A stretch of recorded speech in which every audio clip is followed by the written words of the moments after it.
episode 85. My name's Tom Kershaw and this is a podcast all about the world of video games. Well, this week I've been playing Psychonauts 2, the much anticipated sequel to the 2005 original. And I've also been playing Song of Iron, which is a new indie action platformer from a single indie dev. Really good stuff, that one. I'm also going to be rounding up the recent PlayStation Showcase, plus taking a closer look at Forspoken. That's a busy show, let's get to it.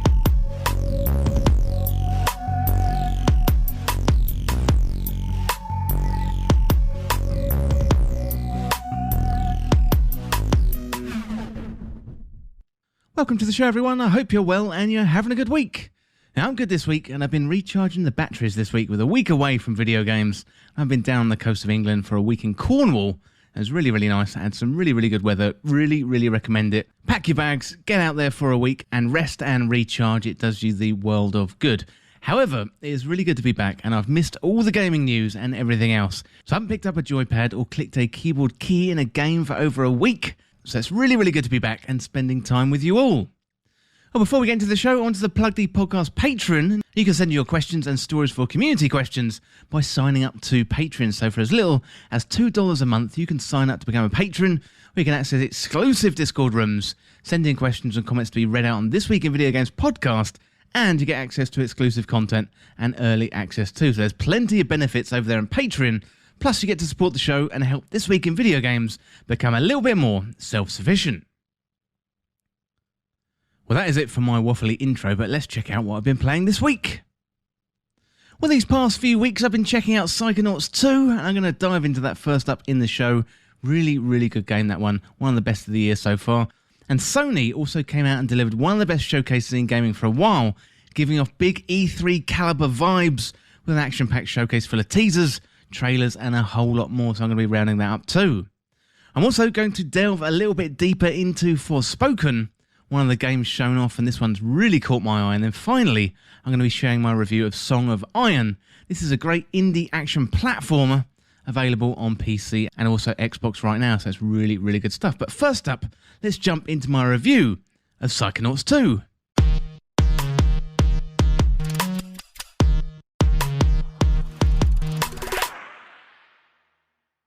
Psychonauts 2 is finally here, and it may have taken 16 years since the first installment, plus a well-documented journey, including Double Fine being bought by Microsoft, but it seems it's all been well worth the wait, as Psychonauts 2 puts in a really strong claim for Game of the Year 2021. Well, we last saw Raz and the gang in 2005 in a mainline Psychonauts game, although there was the 2017 VR-only game The Rhombus of Ruin. Well, in Psychonauts 2, we pick up from where the game's left off, and the cast of characters, they're weird and wonderful as ever, and the writing is especially sharp and excellent. So if you missed out on the first game, not to worry, as you're brought up to speed quickly by a sequence at the beginning. You know, you could quite easily go back and play the original, but to be honest, I would simply jump into this sequel, you know. The intro does a really good job of catching you up, plus the game itself explores the main character Raz, his background, and also the background to the Psychonauts. So if you jump into this game blind, you won't be missing out on anything. But like any good sequel, you can pick this one up and play through without having to play the original. But for fans that did, there's a whole bunch of callbacks and Easter eggs to the original, which definitely brought a smile to my face. Well, we pick up a day after from the story of Rhombus of Ruin, Rasputin Aquato arriving at the Mother Lobe, and that is the headquarters of the special spy organisation known as the Psychonauts. So Raz, he thinks he's made it, only to find he's simply an intern. So given his new title, he's got a whole lot more to learn before he becomes a fully fledged Psychonaut, and he has to start at the bottom in the mailroom. So things quickly escalate as you jump from environment to environment, whether you're inside someone's head or outside the Mother Lobe exploring the wooded areas nearby. Well, Double Fine do a great job of making this feel like a spy caper, with really crisp writing, excellent settings and character development throughout. And if you're a fan of Tim Schafer's early work like Day of the Tentacle, then you're going to recognise the feeling he managed to portray in his game. So you're going to start out in the Mother Lobe and then head outside into the camping area, filled with giant redwood trees, lakes and also hidden caves as well. And this change of scenery is a nice change-up and keeps things feeling nice and fresh as you play the game. Well, the cast of characters you have to meet and interact with in the game is huge and can generally be split into a few groups. So you've got the main cast of the Psychonauts, plus you've got the other interns, and they basically start out bullying you, but quickly become your friends, And then you've got the Aquato family. So all of the characters got really, really good writing, and they all feel unique, and they've got entertaining personalities. They're all really engaging, making you want to play more. Well, the highlight for me in the game is when you dive into people's brains and personalities, and this is where the environment design, the writing, and the gameplay mechanics really shine and allow Double Fine to flex their game developer skills. So you don't go diving into every brain of everyone that you meet, only the major characters who seem to be especially troubled, and early on this means a few of the Psychonauts themselves. Now, these environments reflect the personalities of the characters. For example, the first mind we jump into is that of a dentist character, and therefore the world is filled with teeth, gums and other kind of dentist areas. But be wary of this level 2, because if you're scared of going to the dentist, this isn't going to make you feel any better about that experience. Yeah, the levels are really creative and the platforming really comes alive. So the mind control levels do tend to follow a similar formula from diving in, having to retrieve an item of some kind, a series of platforming, and then battling a boss with a few phases. So the boss battles, they're really great fun. The art styles are really different, and the mechanics mix things up really well, feeling unique, all the while tying the game together with that familiar feel. So there's elements of the Psychonauts that feel like a PlayStation 3 era 3D platformer, much like Ratchet & Clank earlier this year. And that isn't not the game, you know, as there's a sheen and polish that sits on top of the gameplay, which makes it feel like an up-to-date game 100%, but it's simply that the mechanics can feel a little bit repetitive and slightly outdated.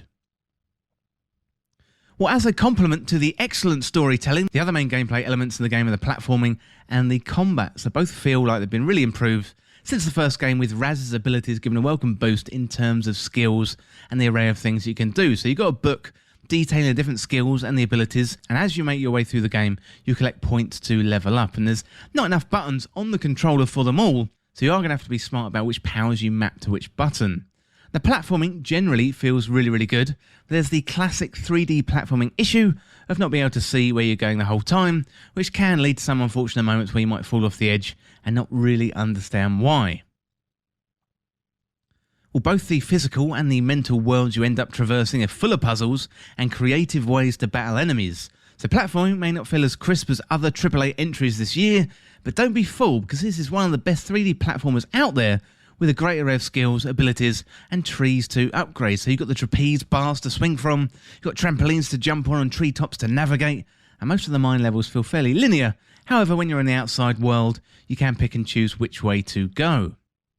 Combat is fairly straightforward, but you're going to need some strategy in your gameplay, as enemies can take you out fairly quickly if you simply end up going into encounters and mashing the buttons. So you have to mix things up fairly quickly, and you start out with a simple melee attack and a jump, but you'll quickly accrue points, which can be used to level up your abilities like telekinesis, levitation, and a new one, the mental connection. So abilities have been slightly improved in the sequel. For example, the telekinesis is made more effective in combat. You know, the sheer amount of collectibles you can find in the game is staggering, and something that makes me want to go back time and time again into the game. So collecting some of the items gives you points, which you can use to upgrade Raz and his abilities, while other collectibles can be used to trade for pins that allow for more customization. I definitely appreciate this level of personalization and the routes to leveling up. Well, Psychonauts 2 is an excellent demonstration of writing, gameplay and level design that all comes together really well in this package. So this is exactly what Microsoft have bought in Double Fine, a company that can deliver a very high standard of video game that helps to bolster the library for Xbox Game Pass. And I was really surprised at this game. I went in with fairly low expectations and was pretty much blown away at every turn. I shouldn't really be surprised, given Day of the Tentacle is one of my favourite games of all time, and this latest effort from Tim Schafer and the team is well worth playing. So given it's on Xbox Game Pass, I'm sure many of you already have access to it, but I would go out of your way to play the sequel even if you have played the original, perhaps especially if you haven't played the original. You know, it's a delightful game. It's going to entertain you with its story and gameplay in equal measures. Well, the game was developed by Double Fine. It was published by Xbox Game Studios. It's out for Xbox and PC and was originally released on the 25th of August 2021. Well, that is it for my review of Psychonauts 2 from Double Fine. Really fantastic stuff, and staking a claim for Game of the Year 2021. It's really good. Like I said, I went in with low expectations and it absolutely blew me away. Definitely recommend going out and playing this one. Well, that is a good contender for Game of the Year from Xbox Game Studios. But next up, let's check out and see what Sony are up to with the PlayStation Showcase Roundup.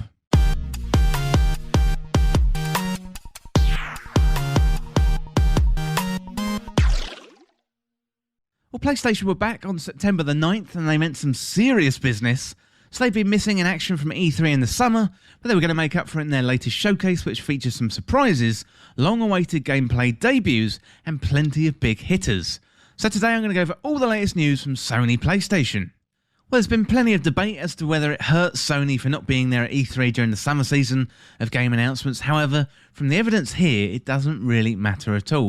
Sony have laid down a bold marker with big marquee titles and have also laid out a good roadmap well into 2023.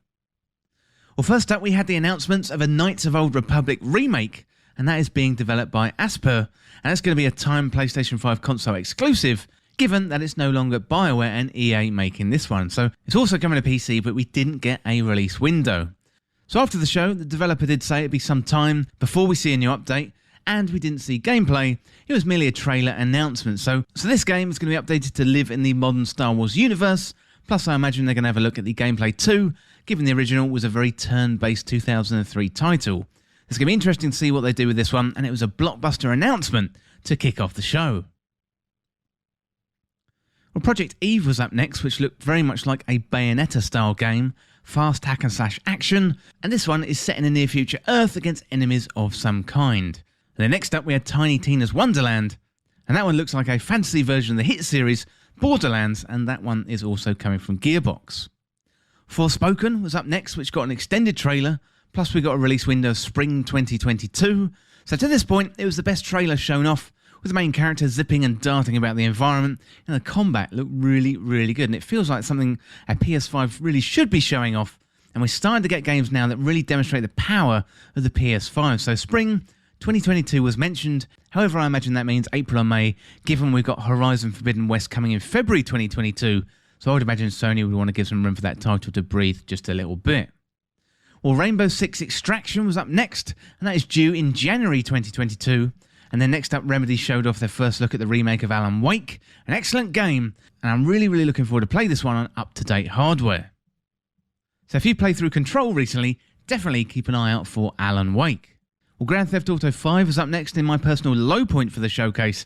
Yes, I get it's very popular still, mainly due to Grand Theft Auto Online, but given it's 2021, I don't really want to be seeing Grand Theft Auto 5 in a showcase like this. Sorry Sony, and it's also been delayed to March 2022.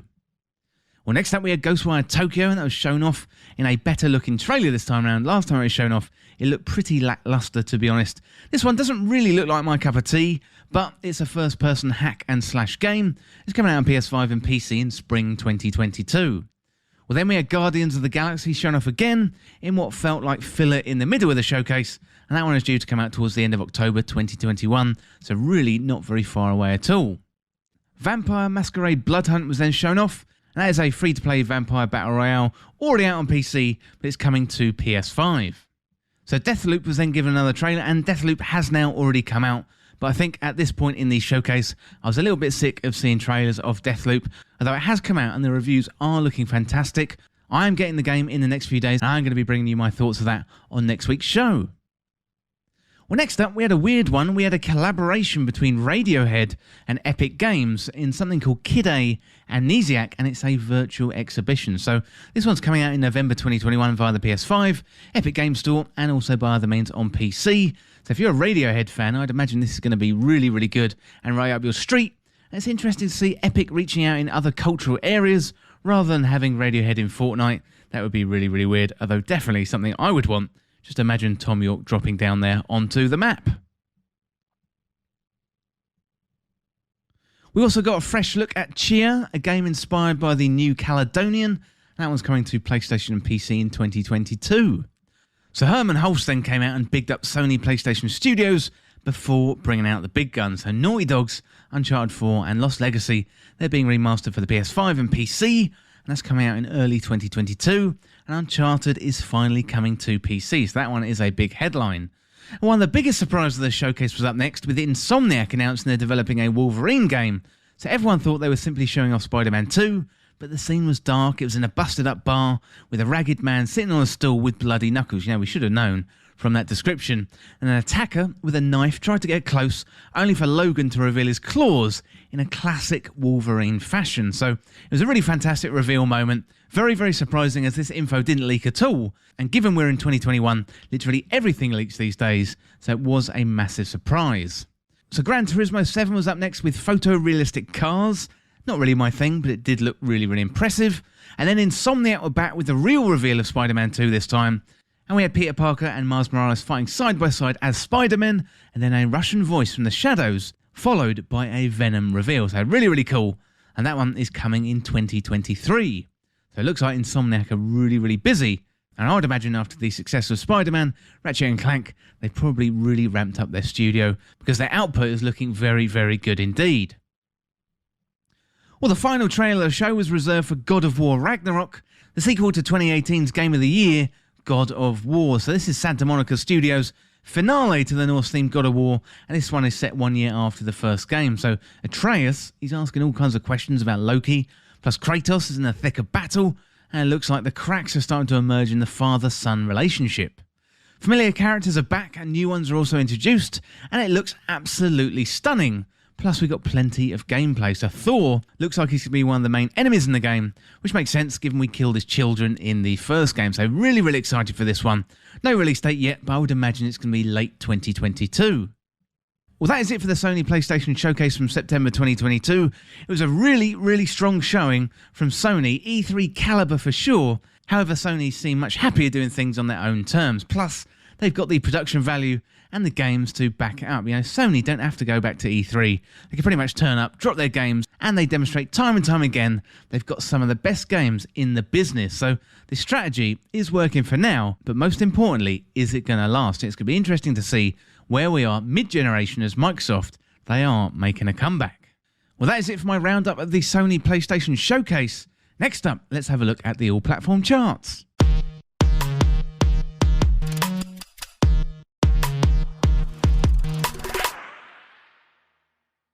So at 10 this week, holding steady at Super Mario 3D World and Bowser's Fury.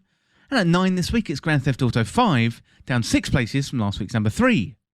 Holding steady at 8, it's F1 2021. And then at 7, down 2 places from last week's number 5, it's Animal Crossing New Horizons. At 6 this week, it's a new entry, it's Life is Strange True Colours.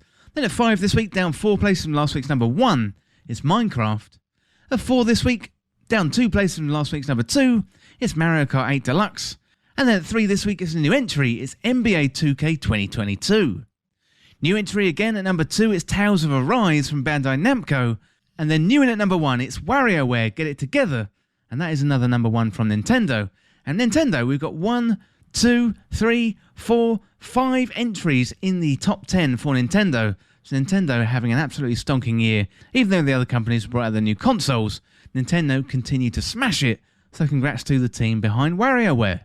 Well, that is it for the all-platform charts, but next up, I wanted to dive into a little bit more detail with Forspoken.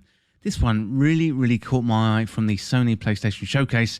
In fact, it caught my eye last summer in 2020 when it was first Project Athia, and it has since changed to Forspoken. So next up, let's have a look at everything we know about Forspoken.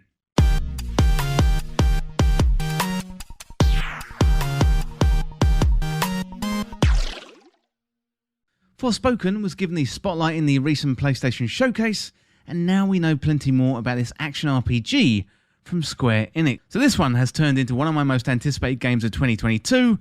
Well, Forspoken was originally introduced to us during the original PlayStation Showcase in 2020. We only got a short snippet of gameplay back then, but immediately this was something that caught my eye with the speed of the traversal and the gameplay. So Square Enix's internal teams, they're generally known for creating Final Fantasy games, but after Final Fantasy 15, Square decided to do something a little bit different and founded a new internal Square studio called Luminous Productions. And their mission was to create new IP, AAA games. And the studio took the engine developed for Final Fantasy 15 and started development on Forspoken. So first known as Project Athia, the game is going to be releasing in spring 2022. So the main character in Forspoken is Frey Holland, who's played by actor Ella Balinska. And Balinska described Frey as a young woman in a beautiful yet threatening world. And the most recent trailer sees Frey transported from the modern-day New York into a world with castles and dragons after stepping through a portal, and she arrives in the mythical lands of Athia. So Frey is accompanied by a large cast of characters, including Cuff, your main companion in Forspoken. So Cuff is something you wear, literally like a cuff you wear on your arm, and is described as a magical, sentient bracelet of an uncertain origin. So you've also got Tanta Seela. She's one of the main protagonists of the Tantas, the group of twisted matriarchs you're sent to destroy in Forspoken. And your Hedi is another character you get to know really well, described as a hard-nosed archivist who provides Frey with guidance, while Auden is a young woman Frey meets in Aethia, and they become really, really good friends. So the gameplay in Forspoken appears to be action-adventure and RPG, so Frey moves incredibly fast across the environments amongst high-fidelity backgrounds, and as well as traversing across these environments, so Frey can climb up and run across cliff surfaces and jump too. So probably the best way I can describe the game, whereas Spider-Man is set in New York and you've got a male lead, this one has a female lead and it is set in a fantasy environment. So you've got castles, you've got dragons, you've got mystical creatures, you've got spells and magic. Looks really, really good stuff. But the gameplay is all about traversal and you zip and speed, swing, shoot magic out of your hands. It looks absolutely fantastic. So enemies look really tough and imposing, and they include a massive golem, a zombie bear, plus you've got some terrifying saber-toothed cats. So Frey has magical abilities, and that includes forming a shield out of light. You can make vines explode out of the ground at a moment's notice, and Frey can also fire high-speed projectiles at enemies, so it seems like Frey definitely has a decent arsenal at her disposal. So the environments look absolutely gorgeous and varied from what we've seen so far, including fantastical architecture, cliff edges, there's grasslands too. It looks really wide open. I think that really plays into the speed that Frey can move at. This is all about navigating the environments. You go really, really fast. It looks really, really impressive. You literally just have to see it for yourself. So traversal appears to be the main component of the game, and getting around the environments quickly and easily, that's going to be super, super important. But I would love to hear what you think of Forspoken. It's definitely one of my most anticipated games of 2022. So what I would say, check out the trailers and then right into This Week in Video Games at Patreon at patreon.com/This Week in Video Games. I would love to read out your opinion of Forspoken on an upcoming episode of the podcast, so let me know what you think. Well, that is it for my roundup of everything we know about Forspoken so far. Really, really good stuff. Really looking forward to spring 2022. But next up, we've got another review, and this one is Song of Iron.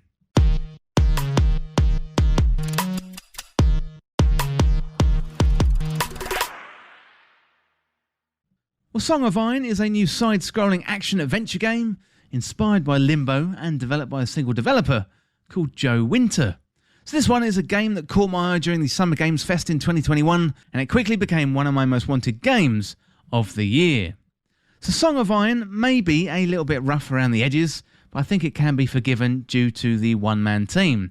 This is an action platformer set in a Viking setting, so you play as an unnamed Viking, and you can select a male or female Viking, and unfortunately your village has been burned down, and you're on the lookout for revenge as you do.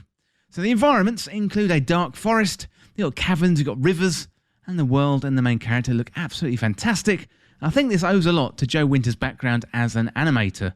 You know, the care and attention and the detail that he puts into the game, from the character movement to the environments, really do a good job of promoting the game. Now, a single look at a promoted GIF for this game had me interested. I definitely recommend checking out a trailer for Song of Iron. If this has piqued your interest at all, go to YouTube, check out Song of Iron and see what you think. The story is fairly simple in the game, as are the mechanics, so you can see and you can feel the inspirations of Limbo everywhere you turn, from moving the block puzzles to the huge dangerous enemies that want to tear you apart.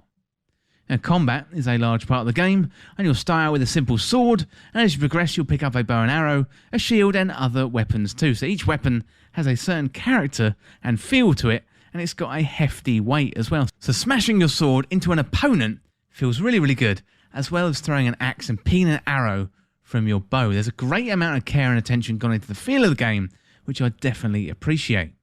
So in opposition to many of the video game tropes there are these days, there's no leveling up, no RPG mechanics, no numbers really to be seen. So you get a weapon and you use it until you throw it away, or you find a new one to replace it with. And the only difference really with the weapons are some are two-handed rather than single-handed. And the good thing is enemies drop weapons, so you can pick them up and you can throw them back in their friend's face. So all the weapons feel really, really good, but I think my favourite is probably the axe. So I like the combat in Song of Iron, but it may not be for everyone. Now, this isn't Hollow Knight level of combat by any means, but it does feel really good and weighty. So the game does a really good job of introducing you to the mechanics early in the game with a nice tutorial walkthrough, and you'll be introduced to the melee, dodge rolling, and also using that shield for your defense. The controls are nice and simple and easy to pick up, but you can chain moves together, and it makes the combat really, really good fun. So as you make your way through the game, you're going to be picking up magical powers, which you can use to affect your weapons. For example, you can create a flaming sword, or you can also add a little electricity to spice things up just a little bit. So there's other abilities too, like super speed and an effective stomp mechanic. And the abilities are a nice way to mix up the combat. And by the time I got an ability to create the flaming sword, I think I was ready for a change. So as well as the combat, there's also some puzzles too. Most are relatively straightforward puzzles. We have to move a block or interact with the environment to get around a series of traps. The game doesn't really hold your hand or give you any clues, so it definitely is best to have your thinking cap on. Now, some of the puzzles can be a little bit baffling. So in a video game world where you're pretty much given the route handed on a plate in other games, Song of Iron is different and expects you to discover your path forward. For example, before entering the third area underground, there's a puzzle where you have to find a route down below, but the entrance wasn't really obvious to me, and that had me going back and forth quite a lot. But do persevere, it does pay off in the end. Now, platforming around the environments is another major part of Song of Iron, but it can be a little bit cumbersome at times. Again, it feels a little bit rough around the edges. This isn't Celeste, but it is adequate. I played the game with a controller throughout. I did hear in an interview that the developer focused mainly on the mouse and keyboard first, and then the controller after. So I don't know if this added to the feeling of not feeling quite right on a controller, but the fact the developer mentioned this, so I couldn't really shake it from my mind. But one outstanding feature of the game are the visuals. This looks incredible. From the character design to the environments, it's just a gorgeous looking game. It looks great on PC, but it would look even better on Nintendo Switch. However, I don't think the game is coming to other platforms anytime soon, other than the Xbox and PC. The Song of Iron is a fairly straightforward game. There's not much of a HUD to speak of, and the feedback you get is on screen throughout the game. This is a game that caught my eye throughout the summer with some clever marketing and also a free demo as well. And I'm really, really pleased that I played the game on its full release. If you like Limbo and ever wondered what it'd be like to live in this world if you're a Viking, then imagine no more and go and check out Song of Iron. I really don't think you're going to be disappointed. So the game was developed and published by Resting Relic and Escape LLC. It's come out on PC and Xbox and was originally released on the 31st of August, 2021. Well, that is it for my review of Song of Iron, a really nice little indie game of 2021. If you like indies, I'd recommend going out there and trying Song of Iron. It's really, really good stuff. It's not very long. It's about 3 to 4 hours in the full playthrough. You can probably finish it in an afternoon or over the weekend, but because of the visuals and the feel, I do think it is a special little game, so go and check it out. Well, that is it for my review of Song of Iron, but next up, let's look at what we got coming out in the next few weeks.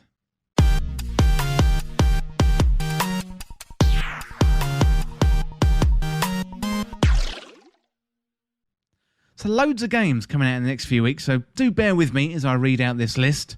So on the 21st of September, we've got a bigger one. We've got Kenna, Bridge of Spirits. That's coming out on PS5, PS4 and PC. We've also got Sheltered 2. That one's coming out on PC. We've got World War Z Aftermath. That's on PS5, Xbox Series S and X, PS4, Xbox One and PC. And then on September 22nd, Pokemon Unite. That's coming to iOS and Android. On the 23rd, we've got quite a lot of games. We've got Diablo 2 Resurrected. That one's coming out on PC. We've got Ember coming out on PS4, Xbox One, Switch and PC. We've got Mech Warrior 5 Mercenaries, PS5 and PS4. And we've got Sable. That one's coming on all Xbox consoles and also PC. Then on the 24th, we've got Death Stranding Director's Cut. That's coming out on PS5. And then also on the 24th, we've got Dragon Ball Z Kakarot. That one is finally coming to Nintendo Switch. Then we've got Lost Judgment. That's coming out on PS5, Xbox consoles, PS4, Xbox One. That is also out on the 24th. Then, skipping ahead to the 28th, we got Away, the Survival Series. That's PS5 and PS4 and PC. We've got Chernobylite, that's PS4 and Xbox One. We've got Ghost Runner, that's PS5, Xbox Series S and X. And then we've got In Soul Mind, that's PS5, Xbox Series S and X and PC. And then we've got Lemnis Gate, that looks really interesting, that one. That's coming out on PS5, Xbox Series S and X, PS4, Xbox One and PC. Got another big one. We've got New World coming out on September the 28th. One of my most anticipated games in September. And we've also got Steel Assault. That one is coming out on Switch and PC. Then on September the 29th, we've got Insurgency, Sandstorm. That's coming out on PS4 and Xbox One. And then on the 30th, we've got Eon Drive. That's PS5, Xbox consoles, PS4, Switch, and PC. And we've got Astria Ascending. That's PS5, Xbox consoles, PS4, Xbox One, Switch, and PC. Also on the 30th, we've got Darksiders 3. That's coming to Switch. And then we've got eFootball 2022. That is the renamed Pro Evolution Soccer. Lots of good memories from Pro Evolution Soccer. It is kind of sad to see it's changed its name, but will be interesting to see that one come out. I think that one is free to play. That's coming out on PS5, Xbox Series consoles, PS4, Xbox One, and PC. Also on the 30th, we've got Hot Wheels Unleashed. That's PS5, Xbox Series S and X, PS4, Xbox One, Switch, and PC. We've got The Imposter Factory. That's coming out on PC. Rogue Lords, coming out on PC. And then finally, in September, we've got The Last Friend. That's coming out on Switch and PC. And then moving into October, we've got FIFA 2022. That's coming out on PS5, Xbox Series S and X, PS4, Xbox One, and PC. And then finally, on October the 1st, we've got Phoenix Point. That was coming out on PS4 and Xbox One. Well, loads of games coming out there, and a couple of highlights for me. So New World, that one's coming out on September the 28th on PC. Definitely going to be picking that one up. I definitely pre-ordered that one because I got into the closed beta. But yeah, really stuff. Looking forward to that one. Lemnis Gate, really interesting stuff. Looking forward to that one. I think that one is coming to Xbox Game Pass, so we'll be playing that one. We got Death Stranding Director's Cut coming to PS5. So if you haven't played Death Stranding, I think that is going to be the definitive way to play Death Stranding. Really interesting game. Quite strange in some places, but if you like Hideo Kojima, definitely one you don't want to miss. Sable, also coming to Xbox Game Pass. Looks really good. That one's coming out on September the 23rd. And also a big one, Kenna, Bridge of Spirits. That one is coming out on Tuesday. So really looking forward to that. And probably shouldn't go unnoticed, Pokemon Unite is coming to iOS and Android. So I think that game has the potential to be absolutely massive. That is a kind of MOBA light. Really good fun. And plus, you got millions and millions of fans all around the world for the Pokemon series. So those are my highlights for the next couple of weeks. Well, that is it for this week's episode. And if you want to get involved in the show, get in contact through patreon.com/This Week in Video Games, or check out the latest on the website. Send in your questions, your comments, your video game stories. I'm always interested in hearing from you. I'd love to read out your questions or your comments on the podcast. Well, as always, thank you so much for watching or listening. And for more This Week in Video Games content like this, like, subscribe on YouTube, and share with a friend. To join our community, check out the Discord link in the description. And you can follow me on Twitter at TWIVG Podcast. If you enjoyed this podcast or found it useful, liking and sharing it would really help me out. Otherwise, check out the other podcasts in the feed. Well, thanks again. I'll see you soon.